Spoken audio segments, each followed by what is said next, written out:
And now, you're tuned in to RBLR, the home of Tampa Bay's RBLR Sports. What's up, everyone? What's up, RBLR Nation? What's up, Zach? Hope everyone's having a good night. It's draft week, finally coming upon it. We've talked about it to death. It feels like every week we're talking about a new position group, more hidden gems, intangibles, fits, all that draft talk nonsense. But it's finally here. We can finally stop prophesizing and start, analyzing and just talking about, some actual dudes getting drafted. So that's exciting. But can't go along any further without introducing my wonderful co-host, Mr. Zach Blaine. Say what's up to the people for us, Zach. How's it going, guys? How you doing, Carter? I'm doing all right. How about yourself? Oh, can't complain. I got the Rays game on in the background. Excited to talk some draft stuff. It's a good day. Hey, another day in paradise. I feel you. Yeah, I think the Rays are playing the Astros tonight. I hope they beat the crap out of them. They're up 6-3 right now, so fingers crossed. Hell yeah. Yeah, I freaking hate those dang Astros. But anyways, let's get into it. It's draft week. It's exciting. There's actually some big NFL news, not really Bucs related, but Aaron Rodgers got traded to the Jets today. That finally happened. It was kind of a work in progress for like the past 2 months, it seemed like. And it finally is a thing. So that's kind of the big NFL news this week, but not really much to discuss there. It was kind of just a foregone conclusion, it seemed like.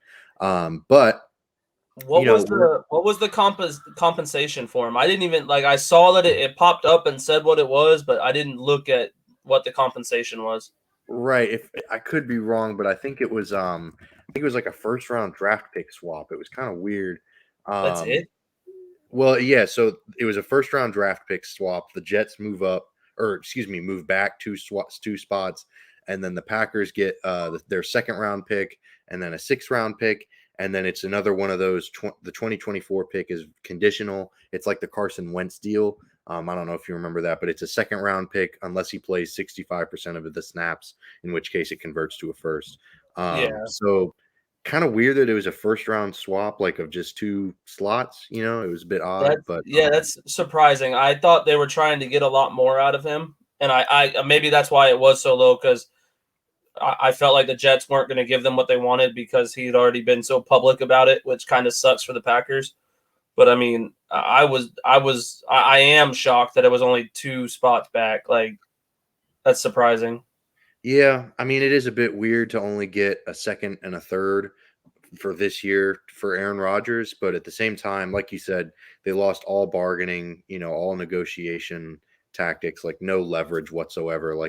They literally lose him because it seemed like he had seemed like he was committed to either retiring or playing for the Jets. Yeah. So it was kind of like one of those things where not that you can take what you can get for a future Hall of Fame quarterback, but at the same time, you kind of had your best, especially because he's the 2nd highest paid quarterback in the NFL right now. His contract is disgusting. It's massive. And what has he got? Maybe 2 more years left in the tank in all reality. So. Yeah, and who knows? He could retire mid-season because it's Aaron Rodgers. Playing for the Jets, I wouldn't blame him. Right.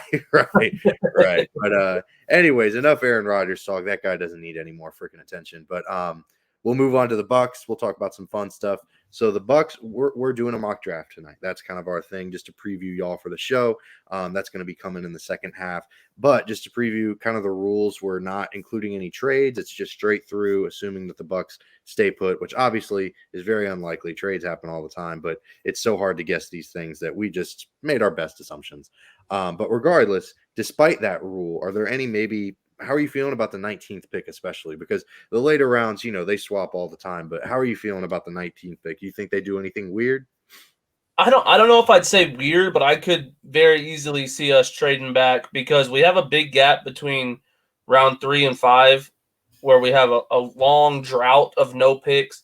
So I could see us trading back from 19 to another, a lower first round pick, and then picking up a 4th round pick in between there, which I think is realistic, if not more than that. So I could see us trading back. I hope we don't. I hope we sit around and pick, but I don't want to trade up. I don't think there's a reason for us to trade up this season. Yeah, I think that's been the general consensus amongst Bucs fans, myself included. It's tough to trade up and give up more draft capital when you have a roster that's depleted of such young talent. It's just not really advantageous at this point. But yeah, I mean, definitely the 71 pick, just drop off between Yeah, the third and the fifth.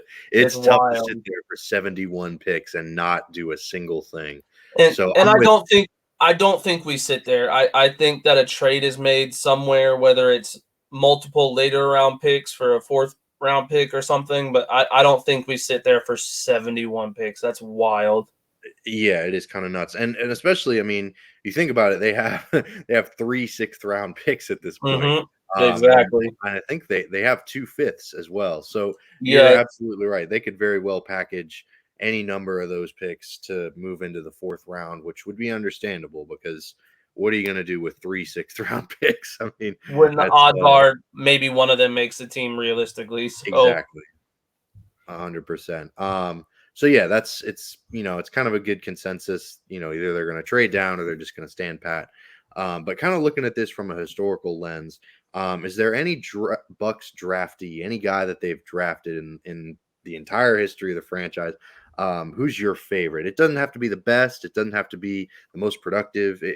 Who's your favorite Bucks draft guy? Like, who's the favorite guy that oh they've drafted? gosh, I feel like recency bias. I feel like I have to go with Vita Vea. Okay, Vita I Vea. I just like. love him as a player, and I think him coming out of college, he was a beast, and I was excited to see that. It For kind of gave sure. me Warren Sapp vibes right away. I know they're not quite the same players, but it gave me that feeling. So I think Vita Vea is my favorite. What about you? Absolutely. I don't know. It's tough because Mike Evans is a tough one to pass up. Yep. He was really good, and obviously, I mean, like you said, recency bias is always so difficult. But Tristan Wirfs was a really exciting pick because Yeah. I feel like that was like the missing piece for them with that team. I mean, it led to a Super Bowl. It's hard to Now, turn that down. did you feel that way when they first did it? Like, were you excited at first? Because I know for me, I was just like, this offensive lineman. Like, Right. I don't know. I get really excited about offensive line play because, especially with the Brady era coming in, because I knew that the way that their offensive line was constructed, it wasn't going to work. That the way they yeah. had it set up, they weren't going to get away with just signing some Joe Schmo off the street. They needed to spend Yeah. a first on the offensive line, especially the right tackle position. And it felt like it had been such a long time. Like, I don't know, watching the Bucks were just tough because, like, I remember Jameis would be scrambling around, just running for his life. I mean, I know it's Jameis, but he still just would drop back and then turn around. And there's that throw he had against the Bears, and it was like, God, Yep. if he had, like, you just can't. You're not going to be successful without a decent offensive line. And I didn't know that Tristan Wirfs was going to be this good. I'm not going to say that. I was like, oh yeah, this is an All Pro. Like, no, don't get me wrong. But I did have a good feeling about it just because it was the right pick. It felt like they got it right. Even if it didn't work out, it was the right move. So I was really excited. So it's great that he's worked out. That's probably my favorite. It's tough because I mean I'm only 23, so I haven't been around the Bucks, for their whole history. So I can't really sit here and be I'm like, not, and oh, see, that's the right, thing. like, I'm oh, not my much favorite was further ahead of Leroy you. Selman. Like, I can't say my favorite was Leroy Selman because I wasn't alive. Like, Ex- obviously, he's the best draft pick in Bucks history, but I can't say he was my favorite. Exactly. I'm right there with you. Like Right. 27, it's like when I was young enough to watch or old enough to start watching football, like Mhm. in that time, I think you've nailed it. Vita Vea, Tristan Wirfs, like those are Mike Evans, those are like the three big ones that in my mind I'm like I go straight to those three every time. For sure. Yeah. And then, of course, we've got the favorite. So we also, we don't mince words around here. So we also got to go with the least favorite. And there have been a lot of them in our lifetimes. I mean, I'm in the history of the Bucks, really, it's been a lot of them, but especially recently, so I'll let you go first. Who's your least favorite Bucks pick? So I mean, are we taking out Roberto Aguayo completely? Because like that's got to be Yes, that's got to be number one in history of Tampa. for Uh, sure. I think we I have a Roberto Aguayo rule in effect Yeah, here. So exactly. that's So not a good answer. outside of Continue. him, I was not a Jameis Winston fan when we drafted him. I Mhm. thought that he was immature and had bust written all over him. And if I'm being honest, I think that kind of It's accurate. spoke. Yeah, that just it spoke for his whole career.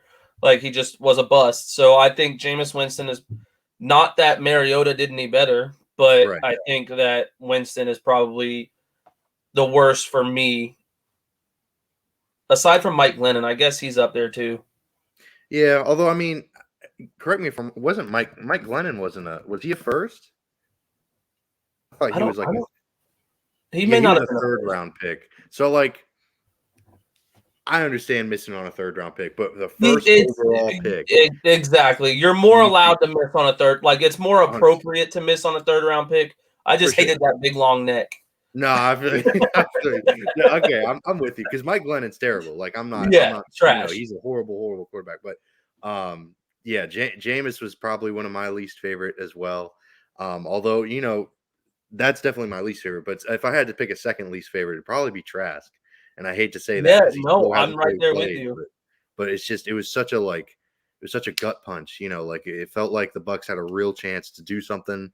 Maybe back-to-back Super Bowls. I mean, obviously it was kind of that's high expectations, but I mean, it was a Super Bowl winning team, and they turned around and they hit us with we're picking a quarterback in the second round. It was just like Especially with the fact that it came at, like you said, a time where we could have very well been Super Bowl contenders again. And I mean, we still made it to the playoffs, but a right. second round pick as a player who legitimately could help you.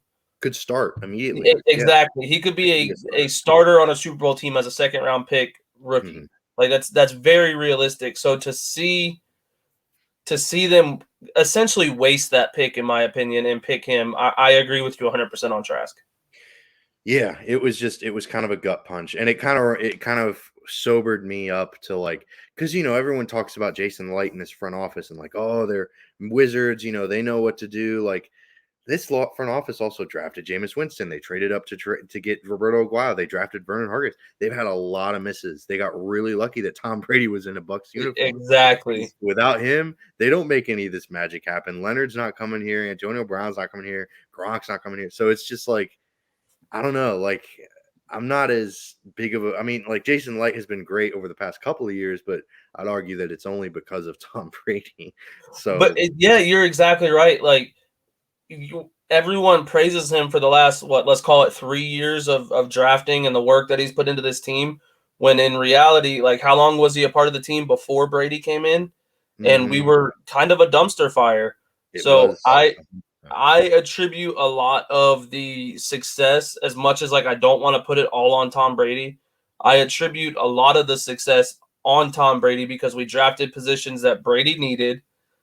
We signed veterans that Brady wanted. So it just felt like we were doing everything to please Brady, and it just happened to work out perfect for our team. Oh, maybe Brady knows his shit when it comes to football. Right. And so I'm going to need to see continued success in the future for me to be like, you know what, this guy knows his stuff. Yeah, I mean it's tough to it's tough because you look at teams that are successful, they all have franchise quarterbacks. I hate that term that's thrown around, but once you have that position solidified, which the Bucs don't right now, it makes Yeah. drafting so much easier because you literally don't have to worry about that position at all. Like you think the Buffalo Bills, the Philadelphia Eagles, the Cincinnati Bengals, they don't have any of these concerns. They don't sit around worrying well, are they going to draft Will Levis? Are they going to trade up? No, they're all right, let's see who they draft this year. This is gonna be fun, this is kind of wringing our hands. Oh man, I hope the Bucs don't screw this up. Exactly. Yeah, so it's a different vibe when you don't have an established quarterback, which obviously the Bucs don't right now. But yeah, that's it's a Bucs life. That's just the nature of it. We're back. Right. So I mean, so we're doing our mock draft this week. So I mean, obviously we're going to focus on the Bucs, but just taking a step back from a league perspective for a second, who's kind of your favorite prospect in general, even if it's not going to be a player that the Bucs draft? Who's your favorite prospect coming out of this draft class? Anthony Richardson. Anthony Richardson. All right, Yeah. that's a good one. I think he's just got so much potential. I think that he legitimately could be the best quarterback to come out of this draft. And the dual threat ability and everything around him. I legitimately feel like whoever gets him is going to have, they might need to sit him for a year, kind of like Patrick Mahomes did. But I think that at the end of the day, he's going to come out in 5 to 7 years, and they're going to be like, wow, he's the best quarterback in this draft. One of the guys who's leading the league in categories, I think. Wow. Hey, that's I'm with you. I do love Anthony Richardson. I think his athletic ability, his arm strength, it's all ridiculous. Off the table, off the charts, whatever you want to say. It's there. Yeah, it's just tough with him sometimes because his production was just so inconsistent in college, especially with Agreed. his accuracy. But like you said, if he gets a year to just sit there, just relax, kick his feet up, sit around, learn the playbook, yeah, he could be real successful. So Anthony Richardson, definitely a good one. Um, yeah, I mean, I don't know. I mean, because I got to answer my own question now Yeah, I too. was gonna say you're not getting out of this without answering, bro. Right. No, for sure. I don't know. I mean, I know you're gonna get upset with me about this answer. I really like Bijan Robinson, despite the fact that I would hate the Bucs to take him. I would hate any team that would spend a first round pick on a running back. I think he's going to be an amazing, amazing running back.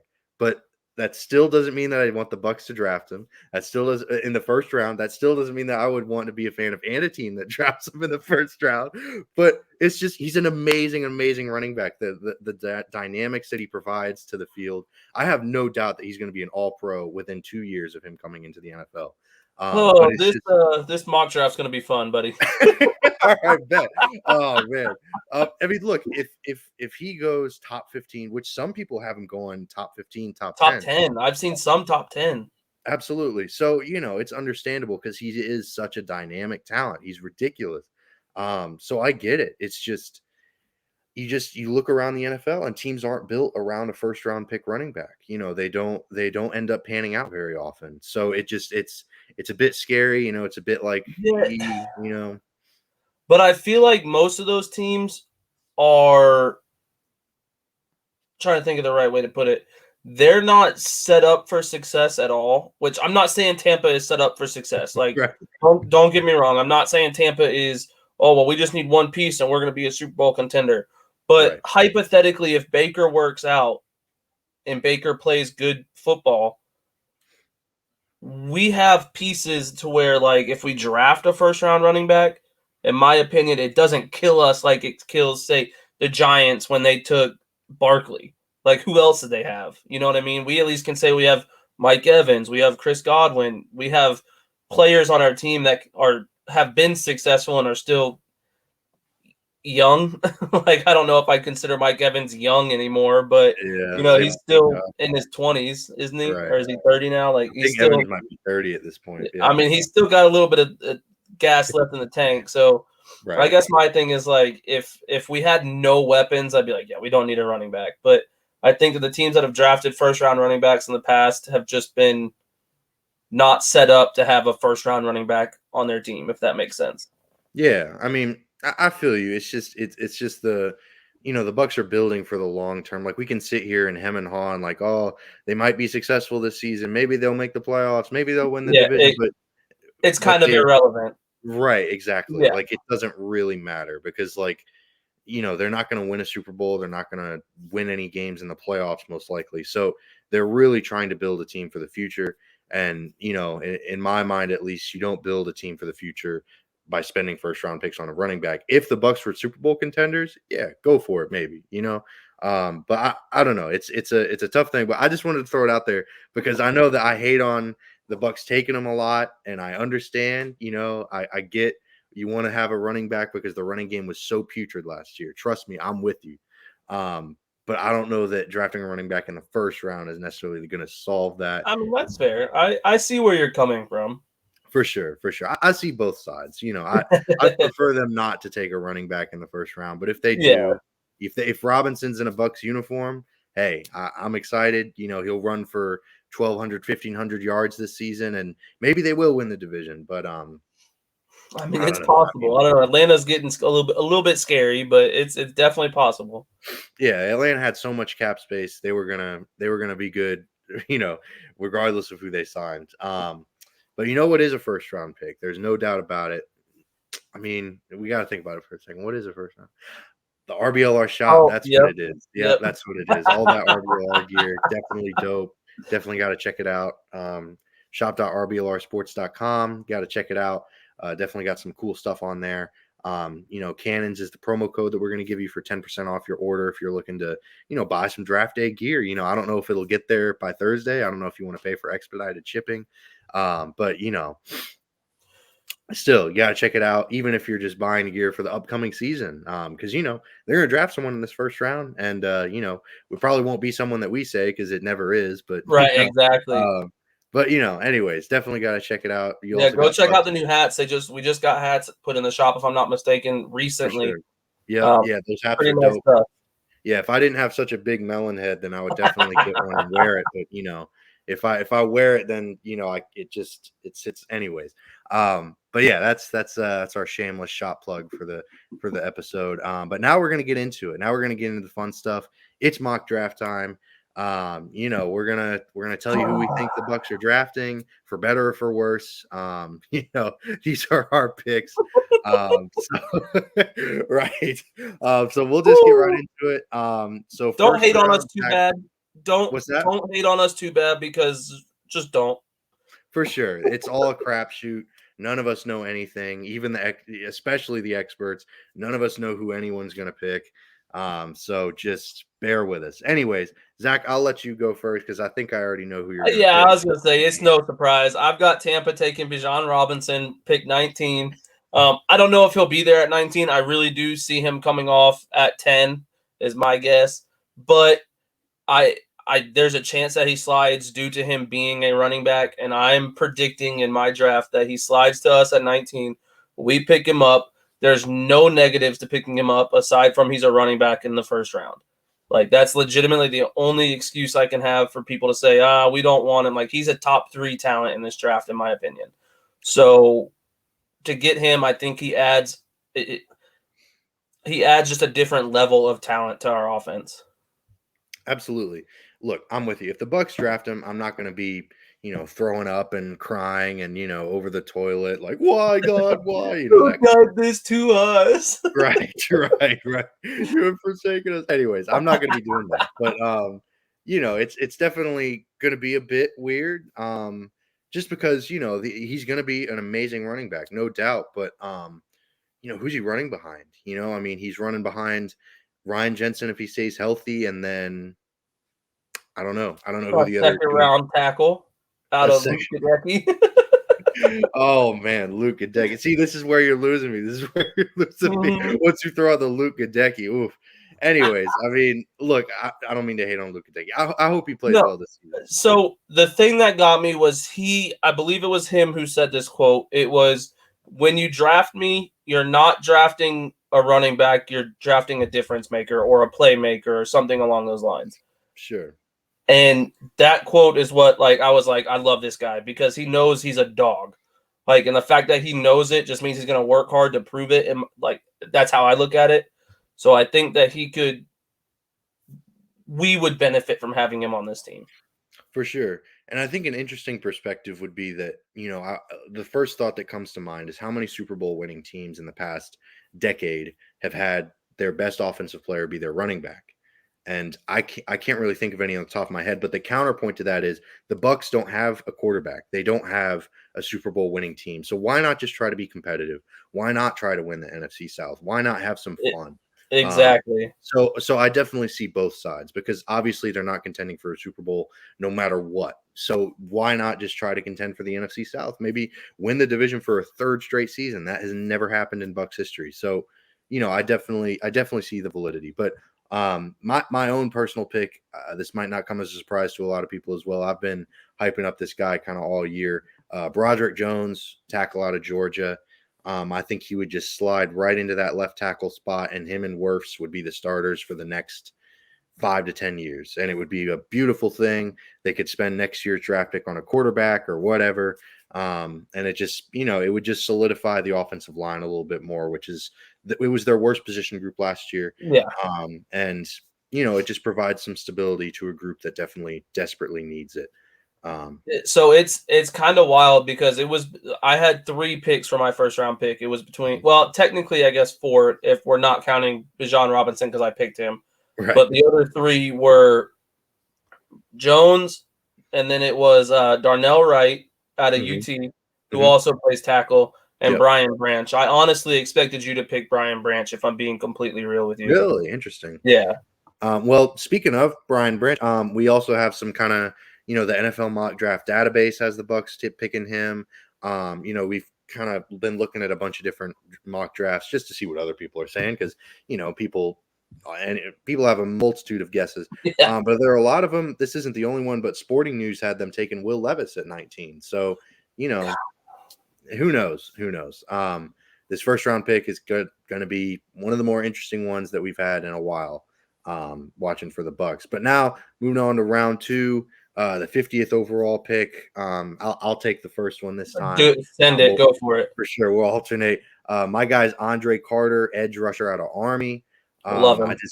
Yeah, for sure. I mean, he's got, a lot of physical tools. I mean, he's 6'6" for God's sake.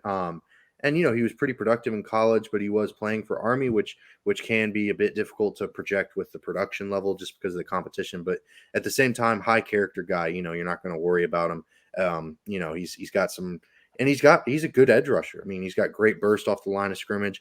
And the Bucs need an edge rusher. Shaquille Barrett's coming off that Achilles injury. JTS has been a huge disappointment so far, in my opinion, as a first round pick.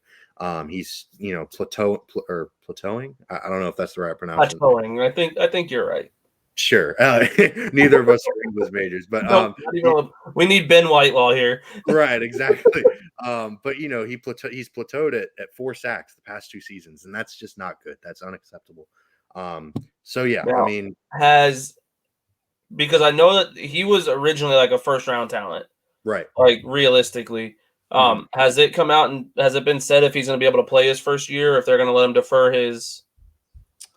I think so, but I'm not 100% sure on that. I'm assuming that that's part of the reason, like you said, why he dropped so much because of that.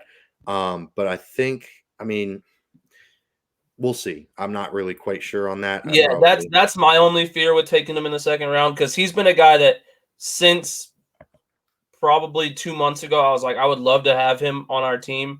It just worries me, like spending a second round draft pick on him, because it could almost be like a Kyle Trask situation where we spend the second round pick on him and we don't see him for 3 years or 4 years. I think his service time would be 4 years. And then by that point, you've been out of football for 4 years. Like that, I guess that's my only worry with that. Aside from that, I think that's a great pick.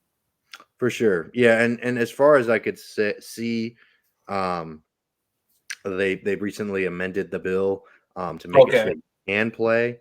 But there's still question marks. So exactly. It's it's deferring the military obligation. As soon as he gets out, he'll go in and do his time. Right. So we'll see. But regardless, that's my second round pick. He just seemed like a solid get at the second round with a position of pretty high need for the Bucs because they haven't had a good pass rush in the past year. So how about you, Zach? Who's your second round guy? So I was doing some of those mock draft simulators, and my original pick, I really wish that it would have worked out this way, but literally 10 minutes before we started the show, I changed it because in my head I was like, this is not realistic. There's no way he falls. It was Drew Sanders, the linebacker out of Arkansas. I was like, there's no way he drops to 50. He's so talented. So I had him, but I ended up switching up a couple of picks, and I went with Julius Brents out of Kansas State. I've talked about him on the show. I think that taking him in the second round is perfect. He's got the size to where I don't believe he's played safety before, but he's got the size to where he could play safety, and he's got a solid jump ball like win percentage. So to see him play safety and cover some of those deep routes in the zone, I think would be beautiful to watch, or to put him down at corner and see what he can do. My fear is that he is a little bit older. I believe he was a senior this year, and corner is not really the easiest position to adjust to in the NFL. So that's my pick, and I'd be happy to see him. I think he would improve this team. I just don't know necessarily if he'd be playing outside, which is where he played all of his career so far. Right. Yeah, it's tough to project some of the cornerback positions, especially. And it's tough with you mentioned the age thing because guys some guys missed a year because of COVID. So it's hard kind of to project some of these fifth year senior or 6th year senior guys. who had productive college careers, but they're just they're coming into the league at 24 or 25 years old, so it can be a bit hard. But the general consensus, well, there's not really one, but the the mock draft database has them taking Cody Mauch out of North Dakota State, and then Sporting News has them taking actually Darnell Wright out of Tennessee. So both going tackle. Kind of No way interesting. Darnell Wright drops that low. Yeah, I don't know if I buy that either, but if they don't select Broderick Jones and Darnell Wright's there, Write the hard check to- now. Yeah. send it for sure, full send. So yeah, now moving on to round 3. Who you got for round 3, Zach? Well, since you didn't pick Brian Branch, I'm gonna go ahead and pick a safety out of Alabama. I got Jordan Battle. We Jordan talked Battle. about him actually last week. I believe it was Musab who brought up Jordan Battle. I think that this guy can play so many different positions. If I'm not mistaken, he lined up at nickel at Alabama. So I think that this guy is someone with the versatility and just ability to play in multiple positions. I think that he would be an upgrade over, maybe not over Ryan Neal yet, but I think that at the end of Ryan Neal's contract, his little 1-year deal, I think Jordan Battle could very easily step in there and be a starter for us. For sure, absolutely. Maybe a long-term project kind of guy, or could just be the nickel guy. Moving forward, maybe they just decide to put him there because they've been very adamant about keeping Antoine Winfield in the same spot. In that safety position, because he bounced around a lot last year, kind of between nickel, safety, and all that. So it'd be good to give some solidity to that secondary, and I really like the Battle pick. He would be a really interesting guy to take. But I had to do it. I had to do it. I know right where you're going. Kayshon Boutte, my boy out of LSU, the wide receiver. He was a first-round pick, and he's just falling like a rock. And those guys always intrigue me because what made them fall like that? Because he was supposed to be one of the best wide receivers in college football this past season, and he had a horrible season. So Trash. in my mind, it's just like, well, what changed? What can maybe click back into place to make him have a productive season? I know that they got Russell Gage still to go out there with Evans and Godwin, but let's face it, Evans and Godwin aren't going to be there. Evans and Godwin aren't going to be there for very much longer just because they're at the end of their careers. And Russell Gage might be a cap casualty soon, or maybe they'll trade him or whatever. I don't know. But regardless, they could use some wide receiver depth anyways. I know round 3 is a bit high. A lot of people don't have them picking a wide receiver until the later rounds, which I totally understand because they do have a lot of other needs as well. Like this mock draft that I have, they don't have a secondary guy until the 5th round. So that's tough because they have a lot of holes in that secondary. But regardless, that's my guy, Kayshon Boutte. He's my man. Yeah, I feel like I like Kayshon. I think that he's got insane potential. I just didn't know where to draft him. I wanted to put him on the team, but I felt like if I went 3rd round, it may be too high. If I went 4th round, it may have been too low. Right. So it just felt like that's why I left him off of my mock draft. Like my original mock draft, I had him at our first pick in the 5th round. And I was like, I think that's too low, but that's kind of the issue with him is that we don't know because of his production drop last year.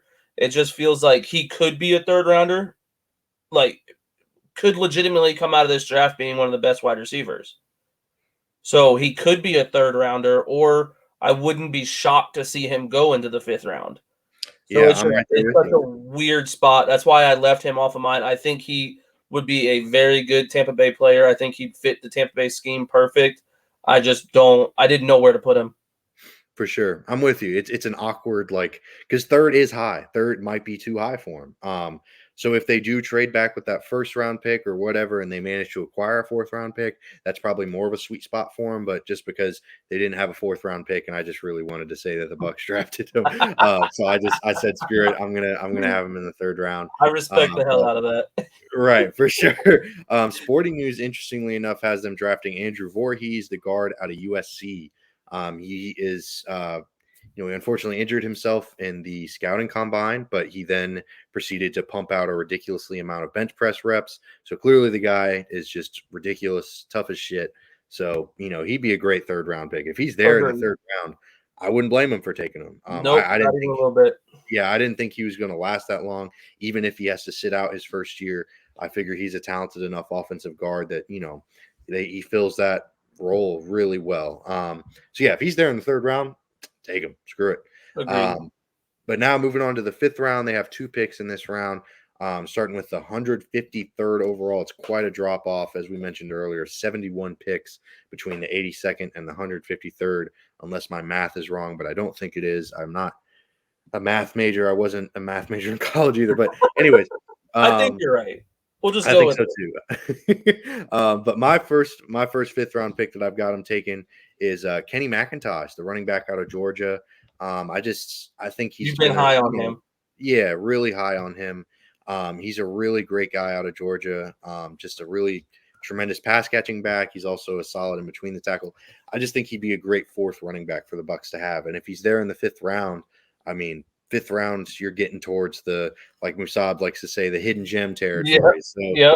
So why not take a chance on a Georgia back? I mean, Georgia backs are always the best. So that's my 5th round pick. What about you, Zach? Who's your 5th round guy? So this is the one where I switched out after I decided to take Drew Sanders off my list. Mm-hmm. I originally had us taking Corey Trice Jr. out of Purdue. Mm-hmm. But since I took a corner in the 2nd round, I switched it up. And I'm hoping this guy is still around, but Noah Sewell out of Oregon, the linebacker. Mm-hmm. I think that with the Devin White drama, I think that bringing in a guy like Noah would be an awesome replacement if it comes down to that. My only worry is his coverage skills are not that great, and that's where I think we're going to need some improvement. So if we do draft him, I don't think he's a day 1 starter, but I do think that he's an impact player in the future. Yeah, I mean, I'm with you. He's Panay's brother, right? They're correct. They're related. Okay, yeah. Yeah, I mean, clearly the athletic gene is there in the family. Panay's one of the best tackles in football. And yeah, he would be a great linebacker for the Bucs to pick up, even just to fill out some depth. I mean, even if he doesn't necessarily start immediately, if White's still in the picture, White and David, one of them or both of them are going to be gone by next year, more than likely. So yeah, definitely got to go linebacker at least once in this draft. The sporting news pick is Israel. Oh man! Oh no, excuse me. It's Marte Mapu, the safety / linebacker out of Sacramento State. So they kind of went linebacker as well with this pick. Kind of thinking the same lines as you, more of a versatile piece, I guess. But the second pick of the 5th round, who you got the Bucs taking, Zach? I have Mike Morris, the edge defender out of Michigan. He is a guy who is very, very good at run defense. His tackling needs some help, and he kind of the best way I can describe it is kind of like a Devin White thing, where when he plays, like when he's on, he's got this competitiveness and drive to just want to win the game, but then he takes a lot of plays off. So it's kind of the same issue there. That's why I think that's why he's going so low in some of these mock drafts. But I think that he would be very good as a rotational piece starting out. For sure. I mean, a lot of troubles with those low energy guys or low effort guys come from, like you mentioned, the rotations. You see it all the time. The 49ers and the Eagles have had a lot of success rotating pass rushers in and out constantly. So that would be I mean, you see the best teams in the NFL often have 3, 4, 5 edge rushers that can start at any given point. So, definitely something interesting to keep in mind there. I like that pick a lot. I mean, honestly, I could see the Bucs going 2 edge rushers deep. They could potentially draft 2 at that position just because it's such a high need. But regardless, my pick is Jay Ward, corner out of where, LSU. Go Tigers. What? I know, right? Big shock. But Ward is kind of a hybrid guy himself. He was a defensive back, but he's kind of transitioning to safety. He was a big leader though on that LSU defense. I know they had a pretty decent year, but they weren't their usual LSU selves. But regardless, he's definitely a solid guy to get in the 5th round. Definitely a versatile piece. Has a high motor. He's got good recognition of the plays and stuff like that. So everything you really want out of a safety. The big question is just, can he do it at the NFL level? Which is obviously with all of these guys that you could say that. But solid Right. The Sporting News, though, has them taking Israel Abanikanda, the running back out of Pittsburgh. Oh, Abatakanya, yeah, that one. Yeah, I totally butchered that guy's last name, and I really do apologize. But regardless, definitely interesting. They're going to take their a lot of outlets have them taking a running back in this draft, at least one or just one, just to fill out that room. Just because it's such a question mark with Keyshawn Vaughn and then Chase Edmonds. He'll probably be a start or not a starter, but he'll probably be involved. But who knows how much? So it's definitely going to be interesting to see how that running back position plays out. So now we're moving on to the 6th round. The first pick of that one, I had them picking Ventrell Miller. He's a linebacker out of UF. Ooh. Yeah, I mean, like you said, the linebacker position is going to need to be addressed. And Miller's a solid one. He's not anything. I mean, he's a 6th round guy for a reason. He played a lot of snaps at UF. And he went through a lot of turmoil because UF has been through a lot of coaching changes. So he's kind of one of those guys where I think of him as kind of a reclamation project. Maybe he just hasn't been given kind of a chance to be playing under more of a consistency, more of a consistent scheme, consistent regime. So I'd love to see him kind of suit up for an NFL team with Todd Bowles, say what you will about him as a head coach, but he's been their defensive coordinator for the past 3, 4, however many years. So there's no question very, about very good defensive coordinator. for sure. So, he's kind of, he can kind of take a guy in and show him the rope. So I would love to see Ventrell Miller kind of have that happen to him. But who you got for your 6th round pick, the first one? Man, I couldn't go a whole draft without bringing someone in from Oregon State. Oh, dear. No, I got Rajon Wright coming in at the 6th round. With the first pick in the 6th round, I just think that the fact that he's played special teams and he's got that ability and he's willing to, and the size, I think he's set up to be a starter in the league in the future. And this is more of I don't want to say a reclamation project because he played very, very well. I just think it's more of a sit down, learn, and we'll get you in there. Like your time is coming sort of a deal. So I went pick 179 is Rajon Wright. All right. Hey, that's a good one. I'm a big fan of Wright as well. I had him in one of my other mocks going to the Bucs. I think if not at this one, maybe the next one, but definitely in the 6th round. So yeah, that's definitely a good one. But now that second 6th round pick, who you got the Bucs taking then? So you went wide receiver a little bit earlier than I did. I've got us taking Ronnie Bell out of Michigan. For sure. I think that his run blocking ability makes him very important to this team. I think that's kind of one of the things that we somewhat lack on offense is the ability to run block at the wide receiver position. Don't get me wrong. I know Mike Evans can block, but I think that that's one of those things where really he might be too good to block at this point. Like we don't want him blocking. I don't want him getting hurt blocking somebody. For sure. Like, as dumb as that sounds. But I went Ronnie Bell out of Michigan. That's a solid one. Yeah, that's a solid pick. Ronnie Bell was definitely a guy I had to think about for these later picks as well. It definitely gave me pause. But my guy was Josh Wiley, a tight end out of Cincy. He's kind of a hybrid tight end / he can sometimes line up in the slot. Definitely more of a receiver than a blocker. But I kind of dig that because they already have O'Keefe for that blocking tight end role. So I just figured, filling out the depth since Brait is gone, they need to draft a 3rd tight end probably just to fill out because, Cade Otton, injuries happen, let's say, or maybe just needs a break. They can fill in with a different receiving tight end. Yeah, and that's not O'Keefe like at all. Exactly. I love O'Keefe too. I love the energy he brings. He's a high energy guy. But yeah, I don't really want to see him running too many routes, to be quite honest. Exactly. He's definitely a great blocker and a great special teams guy. But yeah, like you said, definitely don't want to see him doing too much out there. But the 3rd pick of the 6th round, I've got another surprise, another LSU guy, Anthony Bradford. He's a guard. He's just, I love my LSU guys. They're all, I feel you. They're all going to be there. But yeah, I mean, he's a really solid guard at the college level for sure. He's got the size, he's got the build, he's got the demeanor and everything. It's really just about technique. And he's played on some subpar offenses and over the past few years as LSU has struggled. And the inconsistency in regime is also there, kind of a similar to the UF situation, just because their head coach got fired a couple years or before last season. Ed Orgeron, he was gone, so there was a change in regime as well. So He's kind of similar to Ventrell Miller. I'd love to see him in more of a consistent workspace, so to speak. Who's your third 6th round pick guy, though, Zach? Well, Ventrell Miller. Oh, well, shoot. There you go. So I did have us taking Ventrell Miller as well in the 6th round. I had him a little bit lower than you, but I think anywhere in the 6th round, and it's not a bad choice. And it was kind of the same reason for you. He's got experience, like he's got special teams experience, which is a plus as well to me. And he's just someone who's going to hit hard, and I think with some consistency in coaching, he could be very, very good. For sure. Yeah, I mean, I'm with you. With a little more opportunity, I think he's there.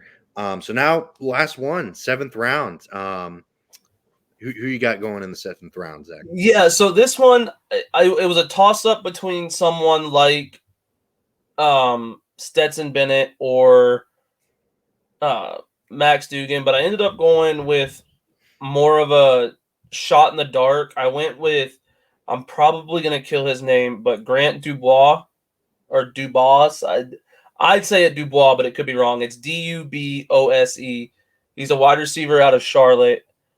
This guy is 6'3", 200 pounds, ran a 4.5 40. I think that he's one of those guys who we could draft in the 7th round, and in 2 years, 3 years, could be a number 2 receiver on the team. Wow. Okay. Like he's got the ability to be very good. He just comes from a very small school, and there's not very much recognition behind his name. So I think watching some of his highlights today, I think that he could be very, very good. For sure. Yeah, I mean, he's definitely a guy to keep an eye out for in those later rounds. A hidden gem to say, we got to shout out Musab.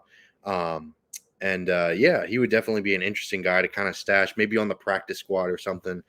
He would be an interesting guy to watch for that. Almost, or he might. Sorry, almost like a Scotty Miller situation where we drafted him and then he was on the practice squad for the first year. Like I could see that being the case here.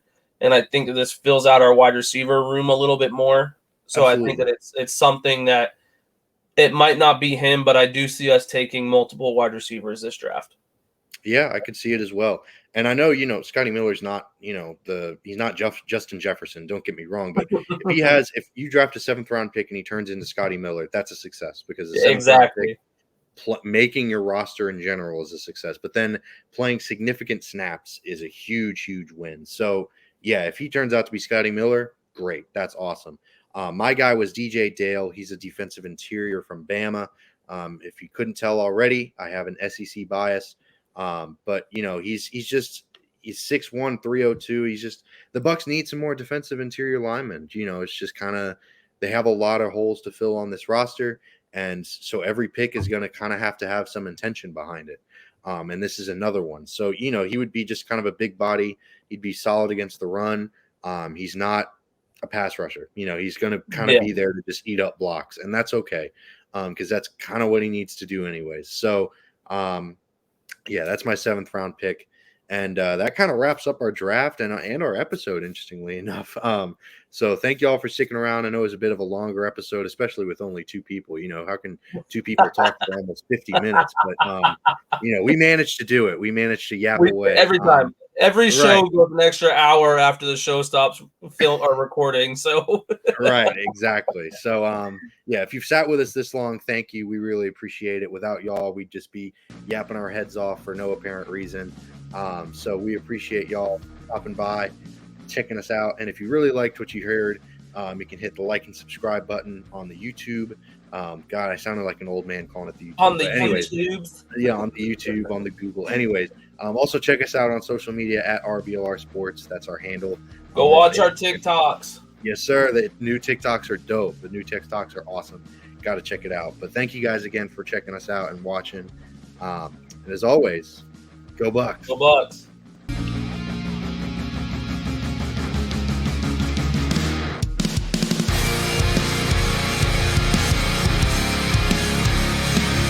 Thank you for tuning into this presentation by RBLR Sports. On your way out of the stadium, please remember to like and subscribe.